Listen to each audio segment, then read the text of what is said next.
రాష్ట్రంలో అనేక సంవత్సరాలుగా అన్ని డిపార్ట్మెంట్లలో అవుట్సోర్సింగ్ పేరిట 20 ఏళ్ళుగా 25 ఏళ్ళుగా విధులు నిర్వహిస్తూ ఉన్నారు. వీళ్ళందరూ పిహెచ్డీలు చేసిన వాళ్ళు, పీజీలు చేసిన వాళ్ళు తప్ప ఎవరు 10th క్లాసు ఇంటర్మీడియట్ చదివిన వాళ్ళు కాదు. వాళ్ళకి ఇచ్చేటువంటి జీతాలు కూడా నేరుగా డిపార్ట్మెంట్ ఇవ్వకుండా ఏజెన్సీలు మధ్యవర్తిగా ఉండి పే చేస్తూ ఉంటాయి. ఇలా 13,000 రూపాయల జీతం వచ్చినోడికి ఈపీఎఫ్, తర్వాత పిఎస్ఐ, తర్వాత జిఎస్టీ ఇలాంటి ఖర్చులు అన్నీ పోతే 9,500 రూపాయలు వస్తాయి. అంటే ఈ 13,000 రూపాయల జీతం చేసుకున్నటువంటి ఈ సామాన్యుడి మీద ఇన్ని రకాల కోతలు విధించి చేతికి వచ్చే 9,000 రూపాయలు. ఇలా హైదరాబాద్ లాంటి నగరంలో ఇలా కనీసం ఒక రూము ఇల్లు కిరాయి తీసుకుందామంటే కూడా, ఫ్యామిలీ ఇల్లు కిరాయి తీసుకుందామంటే కూడా బస్తీలలో 6,000 రూపాయలు ఉంటుంది. కరెంటు బిల్లు, నల్లా బిల్లు, పాల బిల్లు, పిల్లలకు ఫీజులు. అంటే ఎంత దీనమైన బతుకుతుందో దాన్ని బట్టి అర్థం కావాలి. ఇవాళ అడ్డా మీది కూలోళ్ళ కన్నా 800 రూపాయలు 1000 రూపాయలు రోజువారీ కూలి వస్తుంది తప్ప ఇవాళ చదువుకున్న వాళ్ళకు మాత్రం 400 రూపాయల కంటే 399 రూపాయలు ఎంతో అంతకంటే ఎక్కువ వచ్చే పరిస్థితి లేదు. ఇవాళ వీళ్ళు ఏ మీటింగ్ అయితే ఈ అవుట్సోర్సింగ్ ఉద్యోగులు పెట్టుకొని ఇలా డిమాండ్ చేసిండ్రో, ఒకటో డిమాండు ఏ డిపార్ట్మెంట్లలో పనిచేసే ఉద్యోగులు, అవుట్సోర్సింగ్ ఉద్యోగులు ఆ డిపార్ట్మెంట్లో ఒక ఏజెన్సీని క్రియేట్ చేసుకొని ఇవన్నీ కూడా వాళ్ళే నేరుగా జీతాలు ఇచ్చి ఆదుకోవాలనేది ఒకటో డిమాండ్. రెండో డిమాండ్ ఏంటంటే, ఇవాళ ప్రతి ఒక్కరు రాజకీయాల కోసం మేము వచ్చి 2 లక్షల ఉద్యోగాలు నింపుతాం, 3 లక్షల ఉద్యోగాలు నింపుతామని చెప్తున్నారు. సంతోషం, నింపాల్సిందే. కానీ ఎవరైతే 20 ఏళ్ళుగా 25 ఏళ్ళుగా ఈ డిపార్ట్మెంట్లో పనిచేస్తారో, 45-50 సంవత్సరాలు గడిచిపోతుందో, మళ్ళీ నోటిఫికేషన్ పడ్డప్పటికి కూడా ఉద్యోగానికి రాసుకునే అవకాశం ఉండదు. అలాంటి వాళ్ళ విషయంలో ఏదైనా స్పెషల్ కన్సిడరేషన్ ఉండే ఆస్కారం ఉండాలి. సంవత్సరానికి నన్ను మార్పు కలపడం, లేకపోతే 50 ఏళ్ళ తర్వాత వాళ్ళని అట్లా వాళ్ళు డిస్టర్బ్ కాకుండా ఉండే పద్ధతితో ఇట్లాంటివి చేస్తూ ఉండాలి. కానీ ఎక్కడ కూడా అట్లాంటి సేఫ్ గార్డ్ ఇలా అవుట్సోర్సింగ్లో పనిచేసే ఉద్యోగుల యొక్క ఆ భద్రత అయితే ఉందో ఆ సేఫ్ గార్డ్స్ ఇక్కడ లేవు.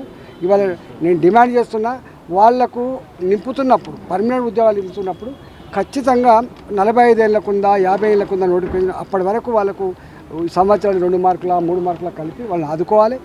ఎప్పుడైతే నోటిఫికేషన్లో 50 సంవత్సరాలు దాటిన ఎలిజిబిలిటీ ఏదో అలాంటి వాళ్ళని ఇలా డిస్టర్బ్ చేయదు, వాళ్ళ కాలేజ్ నుంచి డిస్టర్బ్ చేసే ఆస్కారం ఉండదని రెండవ డిమాండ్. మూడో డిమాండ్ ఏంటంటే, దీనికి కూడా ఇవాళ ఎవ్రీ మంత్ కొన్ని డిపార్ట్మెంట్లలో గ్రాంట్స్ వస్తూ ఉంటాయి. 6 నెలలకోసారి 7 నెలలకోసారి గ్రాంట్ వచ్చినప్పుడే జీతం ఇస్తారు తప్ప ఎవ్రీ మంత్ ఇచ్చేటువంటి పరిస్థితి లేదు. కాబట్టి అవుట్సోర్సింగ్ ఉద్యోగులు చిన్న ఉద్యోగులు కాబట్టి ఎవ్రీ మంత్ జీతం వచ్చేటువంటి ఆస్కారం ఉండాలనేటువంటిది మూడోది. నాలుగోది, ఇవాళ ఎవడి కోపం వచ్చినా కూడా ఉద్యోగం తీసేసే నేపథ్యం అవుతుందో అలాంటిది లేకుండా ఇవాళ ఏజెన్సీల కోపం వచ్చినా వాడు తీసేస్తాడు.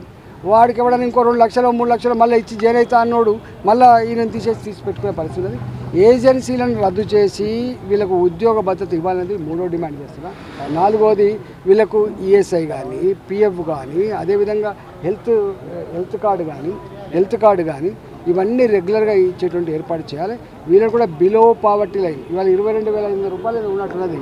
ఇవాళ పెరిగిన ధరల ప్రకారంగా మొత్తం స్టాండర్డ్ లివింగ్ ప్రకారంగా వాళ్ళందరూ కూడా బిలో పావర్టీ లైన్ కింద వస్తారు. కాబట్టి వాళ్ళకు అన్ని పేదోళ్ళకి ఇచ్చేటువంటి అన్ని రకాల సౌకర్యాలను ఈ ఉద్యోగులకు ఇవ్వాలని చెప్పి నేను డిమాండ్ చేస్తున్నాను.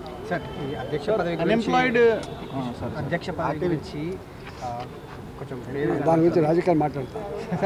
అంటే సార్ ఎట్లా సార్ అది పరిస్థితి ఎట్లా ఉంది దాని గురించి రాజకీయాలు ఇవాళ లేక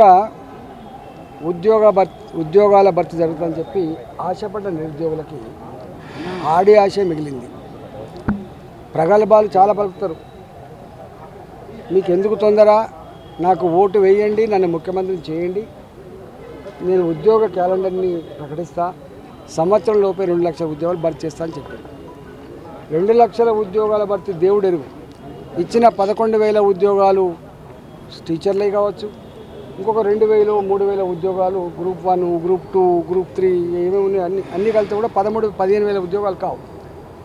వాళ్ళు అడుగుతున్నది ఏంటంటే, ఇవాళ 2 లక్షల ఉద్యోగాలు కాదు కానీ ఈ ఇచ్చిన 14,000-15,000 ఉద్యోగాలకు అందరం రాసుకోవాలి. కాబట్టి మాకు ప్రిపేర్ కావడానికి ఎగ్జామ్ మధ్య ఒక 1 మంత్ 2 మంత్స్ గ్యాప్ ఉండాలని, కేంద్ర ప్రభుత్వ పరంగా ఉండేటువంటి ఏ ఉద్యోగాలు అయితే నోటిఫికేషన్లో వాటికి కూడా విఘాతం కలగని పద్ధతుల పట్ల నియామకం చేయాలని. ఎందుకంటే ఆర్ఆర్బి అని బ్యాంకింగ్ సెక్టార్లో కావచ్చు, పబ్లిక్ సెక్టార్లో కావచ్చు, కేంద్ర ప్రభుత్వ రంగంలో కావచ్చు, ఎక్కడ ఉద్యోగం పడ్డా కూడా ఇవాళ కేంద్ర ప్రభుత్వ పరంగా ఉండేటువంటి నోటిఫికేషన్లు కావచ్చు, రాష్ట్ర ప్రభుత్వ పరంగా ఉండే నోటిఫికేషన్ కావచ్చు, ఎక్కడ కూడా ఓవర్లాప్ కాకుండా ఉండే పద్ధతిలో కూడా నియామకం చేయమని చెప్పి వాళ్ళు ఆందోళన చేస్తే గొడ్లను కొట్టినట్టు కొట్టుడు, వాళ్ళని తీసుకుపోయి పోలీస్ స్టేషన్లో పెట్టుడు, వాళ్ళని హింస పెట్టుడు, చివరికి వాళ్ళ మీద అబండం ఏంటంటే ఇలా కోచింగ్ సెంటర్లలో డబ్బులు ఇస్తే ఇలా పేరోల్స్ మీద ఉద్యమాలు నడుపుతారని చెప్పేటువంటి అవమానకరమైన మాట ముఖ్యమంత్రి గారు మాట్లాడితే కంచే చీరను మేసినట్టుగా చెప్తే ఎవడు చేస్తాడు?